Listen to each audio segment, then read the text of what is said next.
మూత్రం పోసేటప్పుడు మంట రావడం అనేది ఎండాకాలంలో కామన్గా చూస్తాం. కానీ నార్మల్ అప్పుడు కూడా మూత్రం పోసినప్పుడు మంట వస్తుంది అంటే కారణాలు ఏంటి?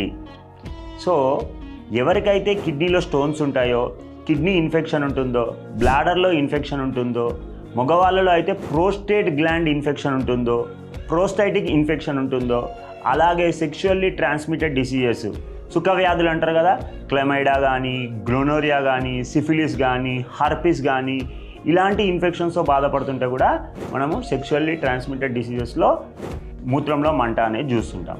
అలాగే కొన్ని సోప్స్ వాడడం వల్ల, కొన్ని అలర్జీస్ వల్ల, కొన్ని ఇన్ఫెక్షన్స్ వల్ల కూడా మనము ఇక్కడ ఉంటాము, ఇక్కడ నుంచి వేరే ప్లేస్కి మారినప్పుడు వేరే సోప్ మార్చుతాం.